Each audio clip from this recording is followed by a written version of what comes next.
ಮುಖ್ಯ ಪ್ರಾಣದೇವರ ಸನ್ನಿಧಾನದಲ್ಲಿ ಇವತ್ತಿನ ದಿವಸ ನೈವೇದ್ಯಾದಿ ಕರ್ಮಗಳ ಸಹಿತವಾಗಿ ಆ ಸ್ವಾಮಿ ಸನ್ನಿಧಾನದಲ್ಲಿ ಇವತ್ತಿನ ದಿವಸ ನಾವೆಲ್ಲರೂ ಕೂಡ ಸೇರಿದ್ದೇವೆ. ಮೊಟ್ಟ ಮೊದಲಿಗೆ ರಾಮನಾಮದ ಸ್ಮರಣೆಯನ್ನು ನಾವೆಲ್ಲರೂ ಕೂಡ ವಿಶೇಷವಾಗಿ ಮಾಡೋಣ. ಅಯೋಧ್ಯೆಯಲ್ಲಿ ರಾಮನ ಪ್ರತಿಷ್ಠಾಪನೆ ಮಾಡಲಾಗಿದ್ದು ಹನುಮಂತ ದೇವರಿಗೆ ಮುಖ್ಯ ಒಡೆಯ ಪ್ರಭು ಶ್ರೀರಾಮ. ಅಂತಹ ರಾಮದೇವರ ಸ್ಮರಣೆಯ ಒಂದು ಭಾಗದ ನಾನು ನನ್ನ ಪ್ರವಚನವನ್ನು ಪ್ರಾರಂಭ ಮಾಡಿದ್ದೀನಿ. ಎಲ್ಲರೂ ಚಪಾಳೆಯನ್ನು ತರ್ತಾ ಹೇಳಬೇಕು. ಶ್ರೀರಾಮ್ ಜಯ ರಾಮ್ ಜಯ ಜಯ ರಾಮ್, ಶ್ರೀರಾಮ್ ಜಯ ರಾಮ್ ಜಯ ಜಯ ರಾಮ್, ಶ್ರೀರಾಮ್ ಜಯ ರಾಮ್ ಜಯ ಜಯ ರಾಮ್, ಶ್ರೀರಾಮ್ ಜಯ ರಾಮ್ ಜಯ ಜಯ ರಾಮ್, ಶ್ರೀರಾಮ್ ಜಯ ರಾಮ್ ಜಯ ಜಯ ರಾಮ್. ಶ್ರೀರಾಮ್ ಸ್ವಲ್ಪ ಜೋರಾಗಿ ರಾಮ ಸ್ಮರಣೆ. ಶ್ರೀರಾಮ್ ಜಯ ರಾಮ್ ಜಯ ಜಯ ರಾಮ್, ಶ್ರೀರಾಮ್ ಜಯ ರಾಮ್ ಜಯ ಜಯ ರಾಮ್, ಶ್ರೀರಾಮ್ ಜಯ ರಾಮ್ ಜಯ ಜಯ ರಾಮ್, ಶ್ರೀರಾಮ್ ಜಯ ರಾಮ್ ಜಯ ಜಯ ರಾಮ್, ಶ್ರೀರಾಮ್ ಜಯ ರಾಮ್ ಜಯ ಜಯ ರಾಮ್, ಶ್ರೀರಾಮ್ ಜಯ ರಾಮ್ ಜಯ ಜಯ ರಾಮ್.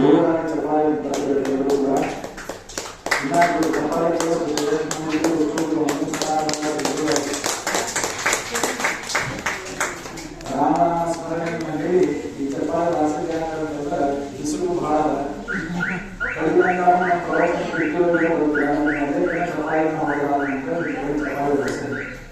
ಅದಕ್ಕೆ ಇವತ್ತಿನ ದಿವಸ ವಿಶೇಷವಾಗಿ ಬುದ್ಧಿ ಬಲ ಯಶಸ್ಸು ಎಲ್ಲ ರೀತಿಯಾದಂತಹ ಭಯಗಳನ್ನು ನಾಶ ಮಾಡುವಂತಹ ದಿವ್ಯವಾದಂತಹ ಶಕ್ತಿ ಆ ಮುಖ್ಯ ಪ್ರಾಣಗಳಲ್ಲಿ ಇದೆ. ಅದಕ್ಕೆ ಅವರ ಶ್ಲೋಕ ಏನು ಅಂತ ಪ್ರಶ್ನೆ ಮಾಡಿಕೊಂಡ್ರೆ ಬುದ್ಧಿ ಬಲ ಯಶೋಧೈರ್ಯ. ಬುದ್ಧಿ ಬಲ ಯಶಸ್ಸು ಧೈರ್ಯ ಎಲ್ಲರಿಗೂ ಬೇಕಿದೆ. ಯಾರಿಗೂ ಕೂಡ ನಾವು ವ್ಯಾಪಾರಕ್ಕೆ ಬರೋದಿಲ್ಲ. ಮನೆಯಲ್ಲಿ ಬೈತಿರ್ಬೇಕಾದ್ರೆ ಬೈತಿರ ನಾವು ಏನಂತ ಬೈತಿರ ಅಂತಂದ್ರೆ ಬುದ್ಧಿ ಇಲ್ಲ ಏನಾಗುತ್ತೆ ಅಂದ್ರೆ ಏನಂತ ತಿಳುವಳಿಕೆಯಿಂದ ಜೀವನ ನಡೆಸಬೇಕಿಗೆ ಅಂತ ಮನೆಯೊಳಗ ಎಷ್ಟೆಲ್ಲ ಸಮಸ್ಯೆಗಳಿವೆ. ಆ ಎಲ್ಲ ಸಮಸ್ಯೆಗಳ ಪರಿಹಾರ ಹನುಮಂತ ದೇವರ ಅನುಗ್ರಹ. ಸೊ ಅದಕ್ಕೆ ಬುದ್ಧಿ ಬಲ ಅಂತ ಹೇಳಿದ್ವಿ. ಬುದ್ಧಿಯೇ ಬಲ, ತಿಳುವಳಿಕೆಯಿಂದ ಜೀವನ ನಡೆಸಿದ್ರೆ ಜೀವನ ಆಗ್ತದೆ, ಇಲ್ಲ ಅಂದ್ರೆ ಆಗುವುದಿಲ್ಲ ಅಂತ.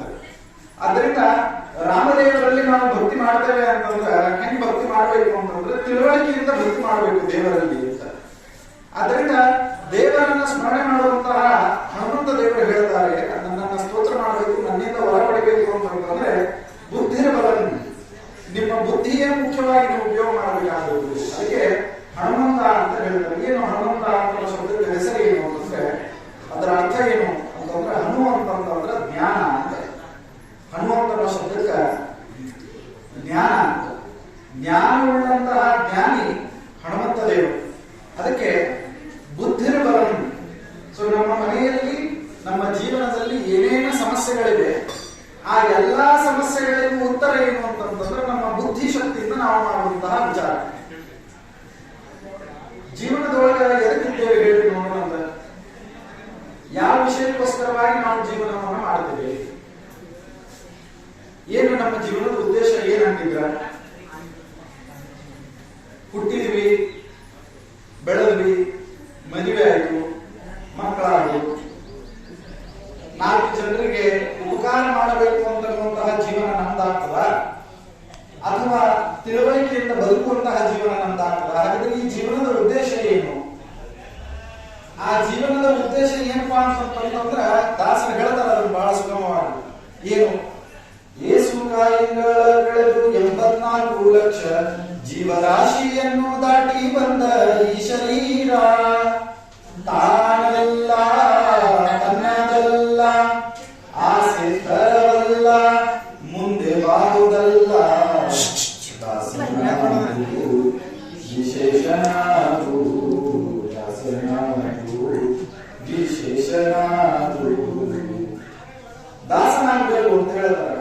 ದೇವರಿಗಿಂತ ದೊಡ್ಡ ದಾಸರು ಯಾರು ಸಿಗ್ತಾರೆ ನಮಗೆ? ಯಾರು ಸಿಗೋದು.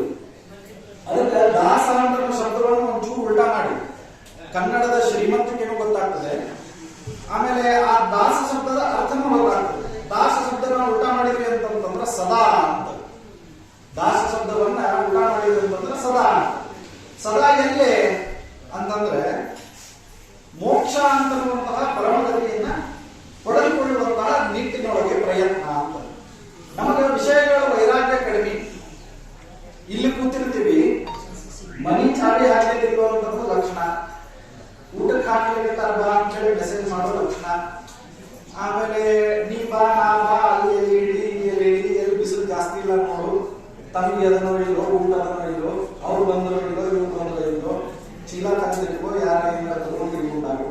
ಸೊ ಇಲ್ಲಿ ಬಂದು ಸುದ್ದಾನು ಹನುಮಂತ ದೇವರ ಕೈ ಮುಗಿದಿದ್ದು 10 ಸೆಕೆಂಡ್ನೂ ಅಲ್ಲ. ಆದ್ರೆ ಇಡೀ ಎಲ್ಲ ಲೌಕಿಕ ವ್ಯಾಪಾರ ಮಾಡಿದ್ದು ಇಡೀ ದಿವಸ. ಸೊ ಹಿಂಗ್ ಮಾಡಿದ್ವಿ ಅಂತಂದ್ರೆ ನಾವು ಸಂವಿಧಾನಕ್ಕೆ ಬಂದು ಏನು ಉಪಯೋಗ? ಅದಕ್ಕೆ ಆಗಲೇ ಇಲ್ಲಿ ಹಾಡು ಹಾಡಿದ್ರೇನು, ಎಂಥ ಶ್ರೀಮಂತ ನಂತಾನು. ಹಂಗಿದ್ರೆ ಶ್ರೀಮಂತಿಕೆ ಹೇಳಿಕತ್ತಾರ. ಯಾರ ಶ್ರೀಮಂತಿಕೆ ಹೇಳಿಕತ್ತಾರ? ದೇವರ ಶ್ರೀಮಂತಿಕೆ ಹೇಳಿಕತ್ತಾರ. ದೇವರು ಎಷ್ಟು ಶ್ರೀಮಂತ? ಶ್ರೀಕಾಂತೆಯ ಕಾಂತ ಎಂತ ಶ್ರೀಮಂತ ನಂತಾನು. ಇಷ್ಟೆಲ್ಲ ಶ್ರೀಮಂತಿಕಿದ್ರು, ಇಷ್ಟೆಲ್ಲ ಹೊಲ ಇದ್ರು, ಇಷ್ಟೆಲ್ಲ ಮನಿ ಇದ್ರು, ಇಷ್ಟೆಲ್ಲ ರೊಕ್ಕ ಇದ್ರು, ಕೈಯಾಗ ದೊಡ್ಡದ್ರು ಮೊಬೈಲ್ ದೊಡ್ಡದ್ರು ಗಾಡಿ ಇದ್ರು, ಮತ್ತು ಬಂದು ನಾವು ಈ ದೇವ್ರ ಮುಂದೆ ಕೂತು ಕೈ ಮುಗಿದು ಇದನ್ನು ಕೊಡುವಂತ ಕೇಳ್ತೀವಿ ಅಂತಂದ್ರೆ ನಾವು ಶ್ರೀಮಂತರು ಬಡವರು? ವಿಚಾರ. ಜನ್ಮ ಜನ್ಮಾಂತರಗಳಿಂದಲೂ ಕೂಡ ರಾಮದೇವರ ಭಕ್ತಿಯನ್ನು ಬಿಟ್ಟರೆ ಬೇರೆ ಏನೂ ಕೇಳದೆ ಇರತಕ್ಕಂತಹ ಹನುಮಂತ ದೇವರ ಸಂವಿಧಾನದಲ್ಲಿ ಬಂದು ಕುಳಿತುಕೊಂಡು ಮತ್ತೆ ನಾವು ಕೆಲಸ ಏನ್ ಮಾಡ್ತೀವಿ ಅಂತಂದ್ರೆ ಬೇಡು ಕೆಲಸ ಮಾಡ್ತೀವಿ. ದೇವ್ರ ಮುಂದೆ ಬರೋರೆಲ್ಲರೂ ನಾವು ಯಾರು? ಭಿಕ್ಷುಕರೇ. ನಾವೇ ಅನ್ಕೊಳ್ತೀವಿ ಬಟ್ ಇಲ್ಲ ಅಲ್ಲವ, ಹೊಲಸಾದವ, ಹೊರಗೆ ಕೂತವ, ಇವ ಭಿಕ್ಷುಕ ಅಂತ ನಂತರ ಅವರೆಲ್ಲ ಭಿಕ್ಷುಕರಲ್ಲ. ಅವ್ರು ಕೇವಲ ರೊಕ್ಕ ಕೇಳಿರ್ತಾರೆ, ಅವ್ರ ಉದ್ದೇಶದ ರೊಕ್ಕ ಕೇಳಿ. ನಾವು ಹಂಗಲ್ಲ, ಏನು ಕೇಳಬೇಕಂತ ಗೊತ್ತಿಲ್ಲ, ಅಷ್ಟು ಸಮಸ್ಯೆ ಅವ ನಮ್ಮ ಜೀವನದಾಗ. ದೇವ್ರ ಮುಂದೆ ಬಂದು ಕುತ್ಕೊಂಡಾಗ ಏನ್ ಕೇಳಬೇಕು ಅಂತ ಅನ್ನೋದೇ ನಮ್ಗೆ ದೊಡ್ಡ ಪ್ರಶ್ನೆ ಆಗ್ತದೆ. ಅಷ್ಟು ಸಮಸ್ಯೆಗಳು ನಮ್ಮ ಜೀವನದೊಳಗೆ. ಹಾಗಾಗಿ ಈ ಗೋವಿಂದಿನಿಯ ಮುಖ್ಯ ಪ್ರಾಣ ದೇವರ ಮುಂದೆ ಬಂದು ಕುಳಿತುಕೊಂಡಾಗ ನಾವು ಬಿಡಬೇಕಾದದ್ದು ಏನು ಅಂತಂತಂದ್ರೆ ವಿಷಯಗಳ ವೈರಾಗ್ಯ. ಜಗತ್ತಿನ ವ್ಯಾಪಾರ ಬಿಡಬೇಕು. 2 ನಿಮಿಷ ಕೈ ಮುಗಿದು ಆ ಸ್ವಾಮಿಯನ್ನ ನೋಡಬೇಕು. ಒಂದ್ ಮಾತು ನಾನು ನಿಮ್ಗೆ ಹೇಳಕ್ಕೆ ಇಷ್ಟಪಡ್ತೀನಿ. ನಾನು ಹೇಳುವಂತ ಯಾವ ಮಾತುಗಳು ಕೂಡ ಇವತ್ತಿನ ದಿವಸ ನಿಮ್ಮ ಮೇಲೆ ಪ್ರಭಾವ ಬೀರುವುದಿಲ್ಲ. ನೀವು ಮಾಡಿದಂತಹ ಸತ್ಕರ್ಮ ಮಾತ್ರ ನಿಮ್ಮ ಜೊತೆಗೆ ಬರ್ತದೆ. ನನ್ನ ಮಾತಿನಿಂದ ನಿಮ್ಗೆ ಒಂದು 2 ಕ್ಷಣ ಆ ಹನುಮಂತ ದೇವರನ್ನ ನೋಡಿ ಭಕ್ತಿಯಿಂದ ಪ್ರಾರ್ಥನೆ ಮಾಡ್ಕೊಳ್ಳಾಗಬೇಕಂತಂದ್ರೆ ಅವಶ್ಯವಾಗಿ ಮಾಡ್ಕೊಳ್ಳಿ. ಯಾಕೆ? ಮುಂದೆ ನಿಮಗೆ ಒಳ್ಳೆ ಅವಕಾಶ ಸಿಗ್ತದೆ ಇರೋದಿಲ್ಲ. ನಾವು ಬಹಳಷ್ಟು ವಿಶೇಷವಾದಂತಹ ಸನ್ನಿವೇಶಗಳನ್ನ ನಾವು ಜೀವನದೊಳಗೆ ನೋಡ್ತೇವೆ. ಆ ಸನ್ನಿವೇಶದೊಳಗೆ ದೇವರ ಅನುಗ್ರಹ ಬಿಟ್ಟರೆ ಬೇರೆ ಯಾವುದು ಕೂಡ ನಮ್ಮ ಕೈ ಹಿಡಿಯಕ್ಕೆ ಸಾಧ್ಯ ಇಲ್ಲ. ಆದ್ರಿಂದ ಆ ದೇವರ ಅನುಗ್ರಹವನ್ನು ಪಡಿಬೇಕು ಅಂತಂತಂದ್ರೆ ಆ ದೇವರ ಸದೈವ ಭಕ್ತರಾಗಿರ್ತಕ್ಕಂತಹ ಹನುಮಂತ ದೇವರ ಸ್ಮರಣೆಯನ್ನು ಮಾಡಬೇಕು. ಯಾಕೆ? ಜಗತ್ತಿನ ಅತ್ಯಂತ ದೊಡ್ಡ ಶ್ರೀಮಂತ ಆ ಸ್ವಾಮಿ, ಆ ಸ್ವಾಮಿಯ ಬಂಟ ಹನುಮಂತ ದೇವರು. ಅವರನ್ನ ಕೇಳಿಕೊಳ್ಳಬೇಕಾದದ್ದು ದಾಸ್ಯತ್ವ. ಅದಕ್ಕೆ ತಿಳುವಳಿಕೆಯಿಂದ ಜೀವನ ನಡೆಸೋಣ, ಬೇರೆ ಏನೂ ಇಲ್ಲ. ಇವತ್ತಿನ ದಿವಸ ಮಧ್ವಶಾಸ್ತ್ರವನ್ನ ತಿಳ್ಕೊಂಡು ನಾನು ಇಷ್ಟು ವರ್ಷದಿಂದ ರಾಯರ್ ಹೊಂಟೇನಿ, ಇಷ್ಟು ವರ್ಷದಿಂದ ಹನುಮಪ್ಪ ಹೊಂಟೇನಿ, ಇಷ್ಟು ವರ್ಷದಿಂದ ನೈವೇದ್ಯ ತಿನ್ಲಿಕತ್ತೀನಿ, ಇಷ್ಟು ವರ್ಷದಿಂದ ಹಂಗ್ ಮಾಡ್ಲಿಕತ್ತೀನಿ, ಹಿಂಗ್ ಮಾಡ್ಲಿಕತ್ತೀನಿ ಅಂತ ಹೇಳಿ 4 ಜನರಿಗೆ ಬೈಯೋದ್ರೊಳಗೆ ಆಗ್ತೀವಿ. ಹಂಗಿತ್ತಂತಂದ್ರೆ ಏನ್ ಮಾಡ್ಬೇಕಪ್ಪ? ನಮ್ಮ ಜೀವನದ ಉದ್ದೇಶ ಏನ್ ಇಟ್ಕೊಳ್ಬೇಕು ಅಂತಂದ್ರ ಕಾಮ, ಕ್ರೋಧ, ಲೋಭ, ಮೋಹ, ಮದ ಮಾತ್ಸರ್ಯಗಳನ್ನ ಒಂದು ಕ್ಷಣ ಎಡಗೈಗೆ ಸರಿಸಿ ನಮ್ಮ ಊರಿನೊಳಗ ಒಂದು ಹನುಮಂತ ದೇವ್ರ ಗುಡಿ ಅದ, ಕೇಶವಾಪುರದ ನಾಗಶೆಟ್ಟಿಕೊಪ್ಪ ಹನುಮಪ್ಪ ಅಂತ ಹೇಳಿ. ಅಲ್ಲೇ ಬಹಳ ಸುಂದರವಾಗಿ ಒಂದು ಬೋರ್ಡ್ ಹಾಕ್ಯಾರ. ಏನು ಅಂತಂದ್ರೆ ನಿಮ್ಮ ಅಧಿಕಾರ, ಪದವಿ, ನಿಮ್ಮ ರೊಕ್ಕ, ರುಚಿನಿ ಎಲ್ಲ ಚಪ್ಪಲ್ ಜೊತೆ ಅಲ್ಲೇ ಹೊರಗಬೇಕು ಬರ್ರಿ ಒಳಗ. ನಿಮ್ಮ ಅಧಿಕಾರ, ಪದವಿ, ರೊಕ್ಕ, ರುಚಿನಿ, ಚಪ್ಪಲ್ ಎಲ್ಲ ಅಲ್ಲೇ ಹೊರಗೆ ಬಿಟ್ಟು ಬರ್ರಿ. ಇಲ್ಲಿ ಬಂದ್ರಿ ಅಂತಂತಂದ್ರೆ ಹನುಮಪ್ಪ ನೀವು ಒಬ್ಬರು ಭಕ್ತರು ಬರ್ಬೇಕು, ಪ್ರಾರ್ಥನೆ ಮಾಡ್ಬೇಕು, ಹೋಗ್ತೇವೆ ಅಂದ್ರೆ ನೀವು ವಿಚಾರ ಮಾಡ್ರಿ ಎಷ್ಟು ದೊಡ್ಡ ಸಂವಿಧಾನದೊಳಗೆ ಇವತ್ತಿನ ದಿವಸ ನಾವು ಕೂತೇವಿ ಅಂತ. ಸೊ ಅದಕ್ಕೆ ಯಾವಾಗ ನಮ್ಮ ಮುಂದೆ ಇಷ್ಟು ದೊಡ್ಡ ಸಂವಿಧಾನ ಇದೆ, ಯಾವಾಗ ನಮ್ಮ ಮುಂದೆ ಪ್ರಭು ಶ್ರೀರಾಮಚಂದ್ರ ದೇವರ ಸೇವೆಯನ್ನ ಮಾಡಿದಂತಹ ಬಂಟನ ಸಾಕ್ಷಿ ಸಾಕ್ಷಾತ್ ರೂಪ ನಮಗೆ ಇವತ್ತಿನ ದಿವಸ ಮೂರ್ತಿಮಂತನಾಗಿ ಹನುಮಂತ ದೇವರು ನಮ್ಮ ಅನುಗ್ರಹ ಮಾಡಿರ್ತಾನೆ ಅಂತಂದ್ರೆ ಎಷ್ಟು ಎಚ್ಚರಿಕೆಯಿಂದ ನಾವು ಕುತ್ಕೊಂಡು ಅವನನ್ನ ಸ್ತೋತ್ರ ಮಾಡಬೇಕು, ಅವರನ್ನ ಕುರಿತು ಧ್ಯಾನ ಮಾಡಬೇಕು. ಅದಕ್ಕೆ ಲಕ್ಷ್ಯ ಕೊಡಬೇಕು ಅಂತ ಅದಕ್ಕೆ ನಾವು ಹೇಳುವಾಗ ಹೇಳ್ತಾರೆ, ಲಕ್ಷ್ಯ ಕೊಡ್ರಿ ಅಂತ. ಅಂದ್ರೆ ಏನು? 1 2 3 4 5 6 7 8 ಎಣಿಸ್ಕೋತ ಹೋಗ್ರಿ. 1 ಲಕ್ಷ ತನ ಎಷ್ಟು ಟೈಮ್ ಬೇಕಾಗ್ತದ? ಹೌದಾ? ಅಷ್ಟು ಅಂದ್ರೆ 1 ರೂಪಾಯಿದಿಂದ ಚಾಲು ಮಾಡಿ 1 ಲಕ್ಷ ತನ ಅಷ್ಟು ಲಕ್ಷ ಇರ್ತಿರ್ಬೇಕಾದ್ರೆ ನಿಮ್ಗೆ ಏನಂತಂದ್ರೆ, ಆ ಕಡೆ ಈ ಕಡೆ ಲಕ್ಷ ಕೊಡಬೇಡ, ಹನುಮಪ್ಪನ ಕಡೆ ಲಕ್ಷ ಕೊಡು, ಅಲ್ಲಿ ನೋಡ್ಲಿಕ್ಕೆ ಹೋಗ್ಬೇಡ, ದೇವ್ರ ಕಡೆ ಲಕ್ಷ ಕೊಡು. ಅಂದ್ರ ಆ ಶಬ್ದದ ಶ್ರೀಮಂತಿಕೆ ತೋರಿಸ್ಕೊಡ್ತದ. ಪರಮಾತ್ಮ ಎಷ್ಟು ಶ್ರೀಮಂತ, ಅವನ ಬಂಟರಾಗಿರ್ತಕ್ಕಂಥ ಹನುಮಂತ ದೇವರು ಎಷ್ಟು ಶ್ರೀಮಂತ. ಸೊ ಅಂತ ಶ್ರೀಮಂತರಾಗಿರ್ತಕ್ಕಂಥ ಹನುಮಂತ ದೇವರ ಸನ್ನಿಧಾನದೊಳಗೆ ನಾವು ಇವತ್ತಿನ ದಿವಸ ಬಂದು ಪ್ರಾರ್ಥನೆ ಮಾಡಿಕೊಳ್ತೇವೆ ಅಂತಂದ್ರೆ ಅದು ದೇವರು ನಮಗೆ ಕರುಣಿಸಿದಂತಹ ಸೌಭಾಗ್ಯ. ಬಹುಶಃ ನನಗ ಆಶ್ಚರ್ಯ ಅನ್ನಿಸ್ತದೆ ಹೇಳಿಕ್ಕೆ. ಇವತ್ತು ಬೆಳಗ್ಗೆ 5:45 ಫೋನ್ ಬರುವ ತನೂ ನಾನು ಗ್ಯಾರಂಟಿ ಇದ್ದಿದ್ದಿಲ್ಲ ನಾ ಇಲ್ಲಿ ಬರ್ತೇನೆ ಅಂತ ಹೇಳಿ. ನಾ ಬರ್ತೇನೆ ಅಂತ ಅನ್ನೋದಕ್ಕಿಂತ ಅವ ನನ್ನ ಕರೆಸ್ಕೊಂಡು ದರ್ಶನ ಕೊಡ್ತಾನೋ ಇಲ್ಲೋ ಅಂತ ಅನ್ನೋದು. ಯಾಕಂದ್ರೆ ನಾ ಬರುದು ದೊಡ್ಡ ವಿಷಯ ಅಲ್ಲ, ಅವ ಕರೆಸ್ಕೊಡುದು. ನಮ್ಮ ಮನೆಯೊಳಗ ನಾಳೆ ಹೋಗೋಣ ಅಂತ ನಾನು ನಮ್ಮ ಅಪ್ಪ ಕೇಳ್ತಿದ್ದೆ, ನೀ ಕರ್ಕೊಂಡು ಹೋದ್ರೆ ಹೋಗ್ತೇನೆ ಅಂತ ನಮ್ಮ ಅಪ್ಪ. ಆಮೇಲೆ ಬೆಳಗ್ಗೆ ಎದ್ದು ಕೂಡ ಮನುಷ್ಯ ಅಂತಂದ್ರೆ ಸಮಸ್ಯೆಗಳು ಬಹಳ. ಕೆಲವೊಮ್ಮೆ ನೋಡೋರ್ಗೆ ಏನ್ ಅನಿಸ್ತದೆ, ಟಿವಿಯಾಗ ಬರ್ತಾರ, ಆರಾಮಿದ್ದಾರೆ, ಆಚಾರ ಏನ್ ಹೋಗುದು ಗಂಟ ಬರ್ತಾರೆ, ಏನ್ ಬೇಕಾದ್ರೆ ಅಡ್ಡಾಡ್ತಾರೆ, ದೊಡ್ಡ ಗಾಳಿಗಳು ಮತ್ತೊಂದು. ಆದ್ರೆ ಕೆಲವೊಮ್ಮೆ ನಮಗೂ ಕೂಡ ಸಮಸ್ಯೆಗಳು ಎಷ್ಟಿರ್ತಾವ ಅಂತಂದ್ರ ಹೇಳಲಿಕ್ಕೆ ಸಾಧ್ಯ ಇಲ್ಲ. ಬೆಳಗ್ಗೆ ಎದ್ದು ಗಾಡಿ ತೆಗಿಬೇಕಪ್ಪ, ಡೀಸೆಲ್ ಹಾಕಿಸ್ಲಿಕ್ಕೆ ರೊಕ್ಕಿಲ್ಲ ನಂಬ್ತೀರ? 25 ಲಕ್ಷ ರೂಪಾಯಿ ಗಾಡಿ ಅದ, ಡೀಸೆಲ್ ಹಾಕಿಸ್ಲಿಕ್ಕೆ ರೊಕ್ಕಿಲ್ಲ ಅಂದ್ರೆ ಯಾರು ನಂಬ್ತಾರ? ಯಾರು ನಂಬುದಿಲ್ಲ. ಹೌದಾ? ಯಾರ್ಯಾರು ನಂಬುದು. ಯಾಕೆ ನಂಬುದಿಲ್ಲ ಅಂತಂದ್ರೆ ಇರ್ತದ, ಎಲ್ಲಿಂದರೆ ಬರ್ತದ, ಯಾರು ಕೊಡ್ತಾರ, ಏನೋ ಆಗ್ತದ, ಅಷ್ಟಿಲ್ಲಾರ್ದಿರ್ತಾರೆ ಅಂತ ಹೇಳಿ ಸಾಮಾನ್ಯ ಮಾತು. ಆದ್ರೆ ಇದ್ದಿದ್ದಿಲ್ಲ. ಬೆಳಗ್ಗೆ ಎದ್ದು 5:45 ಧನ್ವಂತರಿ ಅವ್ರು ಫೋನ್ ಮಾಡಿದ್ರು, ಬಿಟ್ಟಿರೇನೋ ಅಂತ. ನಾನು ಇದ್ದಿಗಣ್ಣಾಗ ಬಿಟ್ಟೇನೆ ಅಂತ ಹೇಳ್ಬಿಟ್ಟೆ. 5:45 ಫೋನ್ ಮಾಡಿದ್ರು, ಎತ್ತಿದೆ, ಬಿಟ್ಟಿರೇನೋ, ಬಿಟ್ಟೇನೆ ಅಂತ ಅಂದ್ಬಿಟ್ಟು. ಮತ್ತೆ ಅವ್ರು ಇಷ್ಟು ಫೋನ್ ಮಾಡ್ಯಾರಲ್ಲಪ್ಪ, ಇನ್ನ ಬರ್ಬೇಕು, ಇಲ್ಲಿ ಇಷ್ಟು ಹೇಳಿದ್ಮೇಲೆ ತಪ್ಪಿಸೋಂಗಿಲ್ಲ ಅಂತಂದು ಮತ್ತೆ 5:45 ನಮ್ಮ ಅಪ್ಪಾಜಿ ನೆನ್ಸಿದೆ, ನಡಿಪ ನೋಡು ಏನಾಗ್ತದೆ ಅಂತಂದೆ. ರೊಕ್ಕ ಬರು ಬೇಕಾದಷ್ಟು ಇರ್ತಾವ್ರಿ, ಎಲ್ಲರಿಗೂ ರೊಕ್ಕ ಬರು ಇರ್ತಾವ, ಹೋಗು ಇರ್ತಾವ. ಆದ್ರೆ ನಮ್ಮ ಟೈಮಿಗೆ ಆಗ್ಬಿಡ್ತಾವ. ನಮ್ಮ ಟೈಮಿಗೆ ಬಂದಾಗ ಅದು ರೊಕ್ಕ ಖರೆ, ಇಲ್ಲ ಅಂತಂತಂದ್ರೆ ಆ ರೊಕ್ಕ ಸುಳ್ಳೆ. ಯಾಕ? ಅದು ಬೇರೆಯವ್ರ ಕಡೆನ ಅದಂತ. ಬಂದು ಕುತ್ಕೊಂಡು ಗಾಡಿ ಒಳಗೆ ಕುತ್ಕೊಂಡು ನೋಡಿ ನೋಡಿದ್ರ ಎಷ್ಟರ ಇದ್ರು ಹಾಕ್ಸ್ಕೊಂಡು ಎಲ್ಲಿ ತನಕ ಹೋಗ್ತದೆ ಹೋಗಿ, ಮುಂದೆ ಏನಾರ ವ್ಯವಸ್ಥೆ ಮಾಡೋಣ ಅಂತ ಅನ್ಕೊಂಡು ಬಂದ್ರೆ ಹನುಮಂತ ದೇವರ ಅನುಗ್ರಹದಿಂದ 2 ವರ್ಷದ ಕೆಳಗೆ ನಮ್ಮ ಸಾಲಿಗೆ ಹೋಗುವ ಫೀಸ್ ಕೊಡ್ಬೇಕಾಗಿತ್ತು. ನಮ್ಮ ದೇವಸ್ಥಾನದ ವತಿಯಿಂದ 2 ಶಿಕ್ಷಣ ಸಂಸ್ಥಾನ 2 ವರ್ಷದ ಹಿಂದೆ ಕೊಡ್ಬೇಕಾಗಿತ್ತ. ಅವ ಬೆಳಗ್ಗೆ 10,500 ರೂಪಾಯಿ ಹಾಕಿದ್ದ ನಮ್ಮ ಅಕೌಂಟಿಗೆ. 10,500 ರೂಪಾಯಿದೊಳಗೆ ಇವತ್ತು ದಿವಸ ಡೀಸೆಲ್ ಹಾಕ್ಸ್ಕೊಂಡು ಈ ತನಕ ಬಂದು ಹನುಮಂತ ದೇವ್ರ ದರ್ಶನ ಮಾಡ್ಬೋದು ಅಂತ. ಇದಕ್ಕೆ ಹಿಂದೆ ದೃಷ್ಟಾಂತ ಏನು ಅಂತಂದ್ರೆ, 4 ದಿವಸದಿಂದ ರಾಮ ರಕ್ಷಾ ಸ್ತೋತ್ರ ಬಿಟ್ರೆ ಬೇರೆ ಏನು ಕೇಳಿಲ್ಲ. ಮನೆಯೊಳಗ ನಿಮ್ಗೆಲ್ಲ ಗೊತ್ತಿರ್ತೈತೆ, ಎಲ್ಲಾರ ಮನೆಯೊಳಗೂ ಅಲೆಕ್ಸಾ, ಗೂಗಲ್ ಅದು ಇದು ಎಲ್ಲ ಬಂದಿರ್ತಾವ.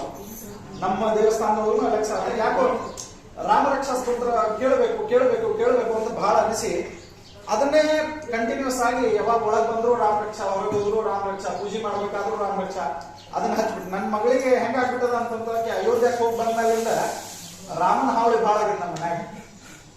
ಆಕಿ ಮೊಟ್ಟ ಮೊದಲು ಅಂದಿದ್ದೆ ಜೈ ಶ್ರೀರಾಮ. ಸೊ ಅಷ್ಟು ರಾಮದೇವರ ಮೇಲೆ ಆಕಿಗೆ ಅನನ್ಯವಾದಂತಹ ಭಕ್ತಿ. ಅಂತದ್ದು ನಾವು ರಾಮ ರಕ್ಷಾ ನಮ್ಮಲ್ಲಿ ಇರುವುದು ನರಸಿಂಹದೇವರ ಸ್ತೋತ್ರ, ನರಸಿಂಹದೇವರ ಪಾರಾಯಣ ಮುಖ್ಯವಾಗಿ ನಾವು ಮಾಡುದು. ಆದ್ರೆ ಅಯೋಧ್ಯ ಪ್ರತಿಷ್ಠಾಪನಾ ಆದ್ಮೇಲಿಂದ ನಮ್ಮ ಮನೆಯಲ್ಲಿ ರಾಮ ಈಗ ಟ್ರೆಂಡಿಂಗ್ ಒಳಗಿದ್ದ ನಾವು.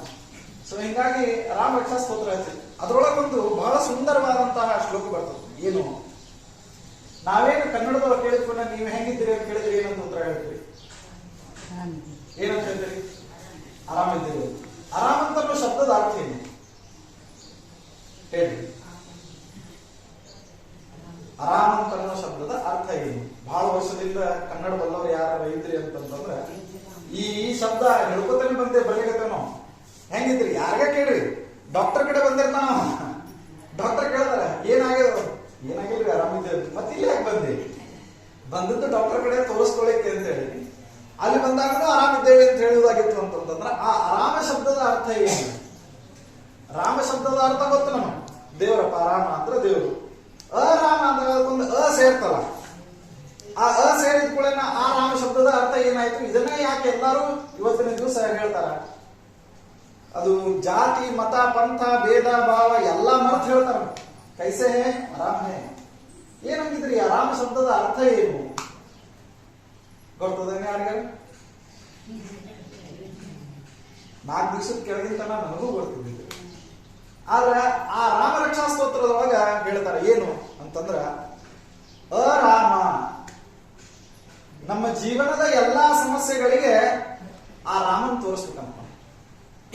ನಮ್ಮಲ್ಲಿ ಕಷ್ಟ ಬಂತ ಆರಾಮಿದ್ದಾಗ ನೋಡ್ಕೊತಾನ ಹೋಗ, ವಿಘ್ನ ಬಂತ ಆರಾಮಿದ್ದಾಗ ನೋಡ್ಕೊತಾನ, ಇವತ್ತು ನನ್ನ ಹೊಟ್ಟಿಗೆ ಯಾರು ಹಾಕಲಿಲ್ಲ ಆರಾಮಿದ್ದಾಗ ನೋಡ್ಕೊತಾನ.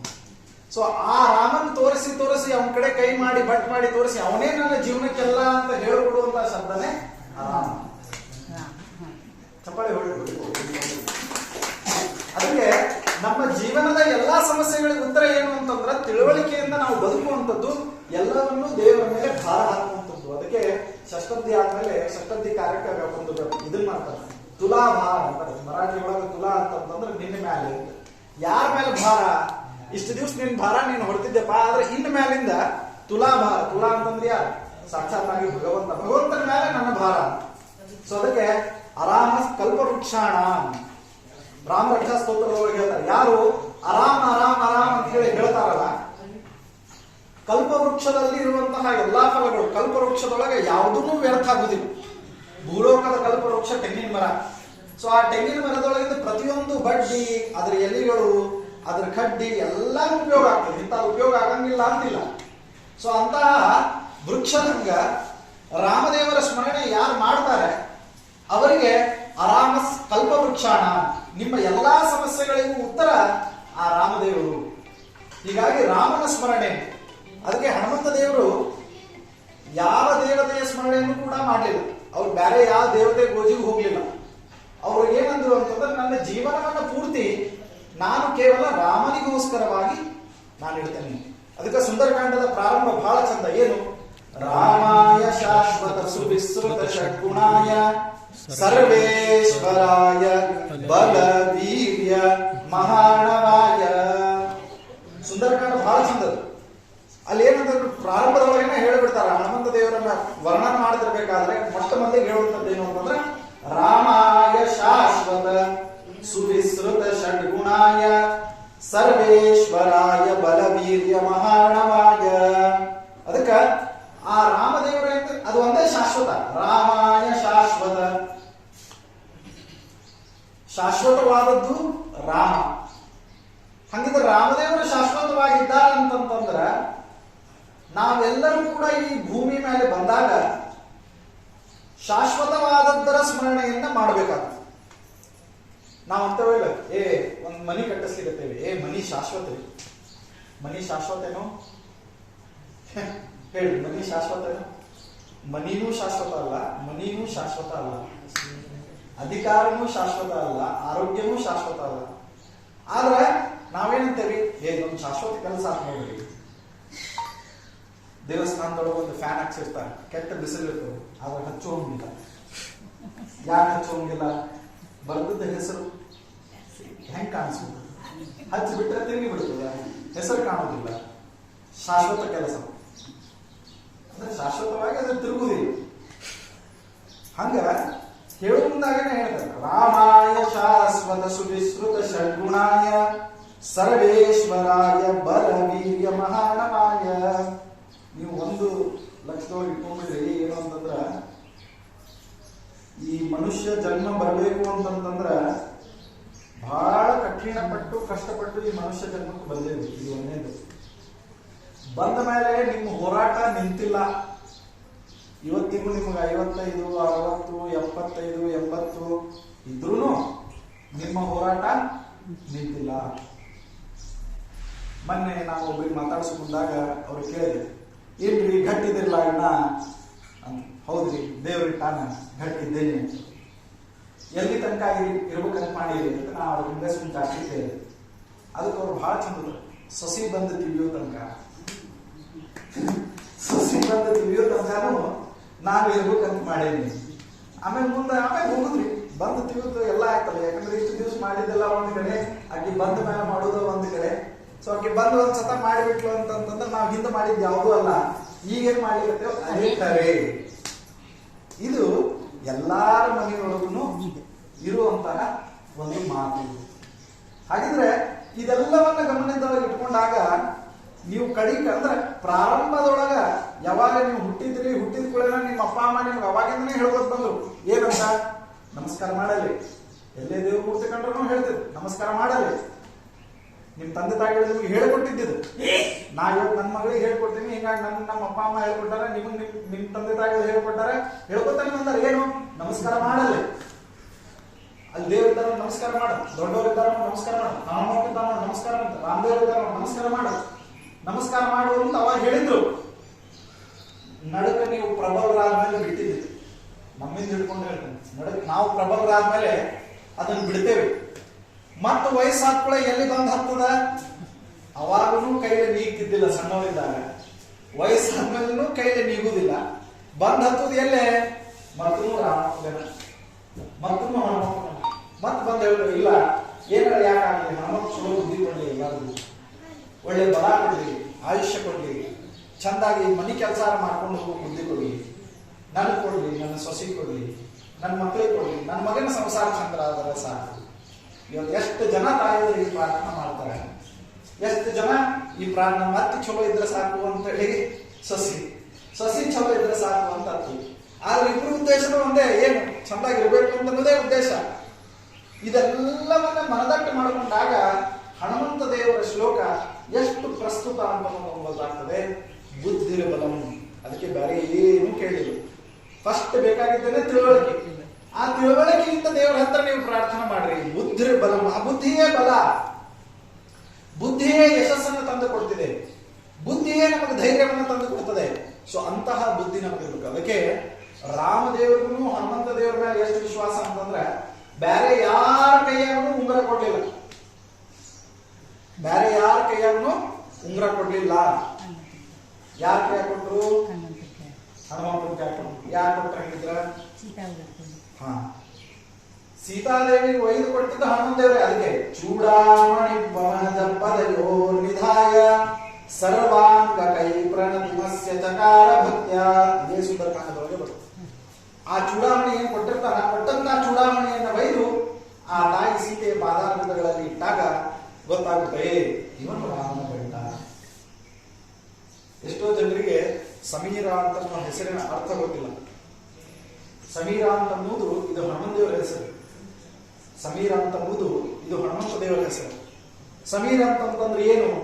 ಸಮ್ಯಕ್ ಕ್ಷೀರಯತಿ, ಕೊಟ್ಟ ಕೆಲಸವನ್ನು ಚೆನ್ನಾಗಿ ಮಾಡೋರಿಗೆ ಸಮೀರ ಅಂತ ಕರೀತಾರೆ. ಸೊ ಆ ಹೆಸರು ಕೊಟ್ಟಿದ್ದು ಯಾರು ಅಂತಂತಂದ್ರೆ ಸೀತಾದೇವಿ ಹನುಮಂತ ದೇವರಿಗೂ ಕೊಟ್ಟಂತಹ ಹೆಸರು. ಹನುಮಂತ ದೇವರಾದ್ಮೇಲೆ ಮುಂದಿನ ಹೆಸರು ಪ್ರಸಿದ್ಧಿಯಾದದ್ದೇ ಸಮೀರ ಅಂತ ಹೇಳಿ ಹನುಮಂತ ದೇವರಿಗೆ. ಅದೇ ಹೆಸರು ನಮಗೂ ಇಟ್ಟ. ಸೊ ಹಿಂಗ ಚೂಡಾಮಣಿ ಪವನದ ಪದಯೋ ನಿಧಾಯ ಸರ್ವಾಂಗ ಕೈ ಪ್ರಣತಿಮಸ್ಯ ಚಕಾರ ಭಕ್ತ್ಯ. ಅದಕ್ಕೆ ಇಲ್ಲಿ ಇನ್ನೊಂದು ಸಣ್ಣದು ಒಂದು ಈ ಶ್ಲೋಕದೊಳಗ ಒಂದು ಆಂತರ್ಯ ಅಡ್ಗದ ಏನು ಅಂತಂದ್ರ, ನೀವೇನಾರ ಕೆಲಸ ಮಾಡ್ತಿರಲ್ಲ, ಕೆಲಸ ಮಾಡಿದ ಕೂಡನ ನೀವು ಒಯ್ದು ತಂದಿಡ್ತೀರಿ ಅಥವಾ ಏನೋ ಮಾಡ್ತೀರಿ, ನೈವೇದ್ಯ ತಗೊಂಡ್ ಬಾ ಅಂತ ಹೇಳ್ತಾರೆ. ನೈವೇದ್ಯ ತಗೊಂಡ್ ಬಾ ಅಂತ ಅನ್ಕೋಣ, ಯಾರು ಅಡಿಗೆ ಮಾಡಿರ್ತಾರ ಅವ ನೈವೇದ್ಯದ್ದು ಹೊತ್ಕೊಂಡ್ ಬರ್ತಾನೆ.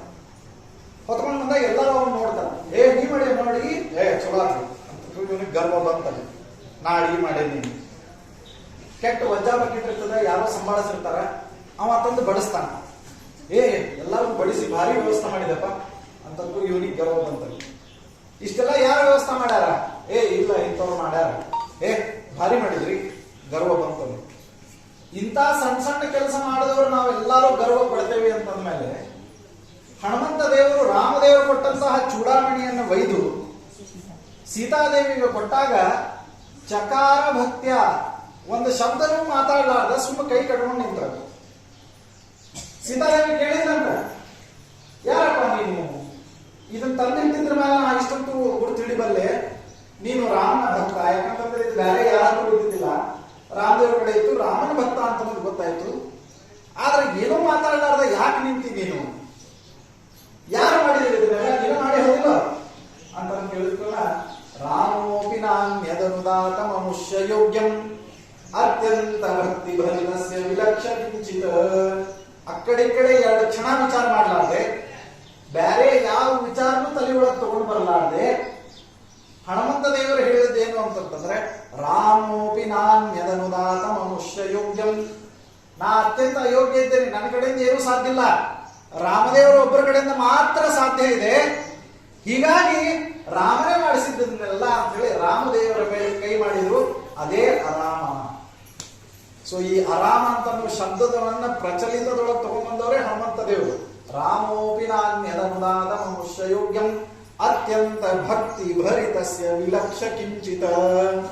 ಅಲ್ಲಿ ಅವ್ರು ಹೇಳ್ತಾರೆ ಏನು ಅಂತಂದ್ರ, ಕೈ ಮುಕ್ಕೊಂಡು ಹೇಳ್ತಾರೆ, ನಾ ಇದನ್ನ ಯಾವುದೂ ಮಾಡಿಲ್ಲ, ಪ್ರಭುವಾದಂತಹ ರಾಮದೇವರ ಅನುಗ್ರಹದಿಂದ ಇದೆಲ್ಲವೂ ಕೂಡ ಇವತ್ತಿನ ದಿವಸ ನೆರವೇರಿದೆ. ಹೀಗಾಗಿ ಯಾರಿಗೆ ಇನ್ನು ಮ್ಯಾಲಿಂದ ಹೆಂಗಿದ್ದೀರಿ ಅಂತ ಕೇಳಿದಾಗ ಆರಾಮಿದ್ದೇನೆ ಅಂತ ಹೇಳಿಕತ್ತೀರಿ ಅಂತಂತಂದ್ರ ಇಷ್ಟು ಲಕ್ಷದೊಳಗೆ ಇಟ್ಕೊಂಡ್ಬಿಡ್ರಿ, ಅದು ನಿಮ್ಮ ಪಯಣ ಅಲ್ಲ, ದೇವರ ಪಯಣ.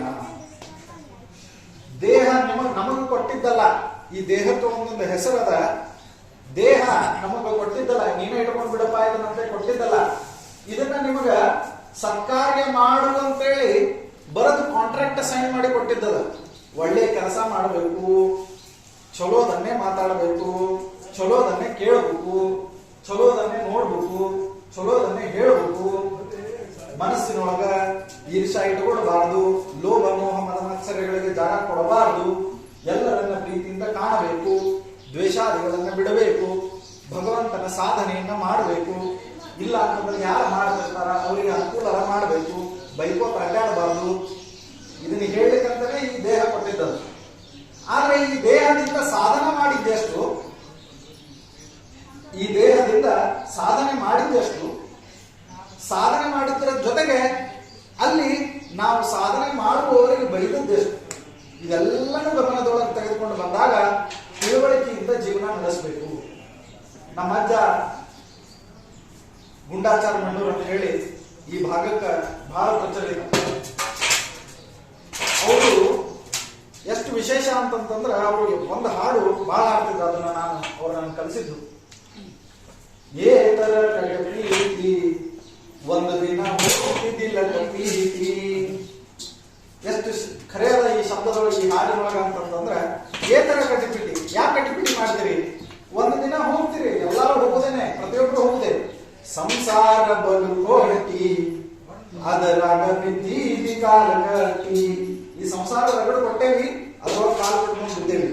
ತಂದೆ ಶ್ರೀ ಪುರಂದರ ವಿಠಲರಾಯನ ಧ್ಯಾನವನ್ನೇ ಮರದೇ ಬಿಟ್ಟಿ.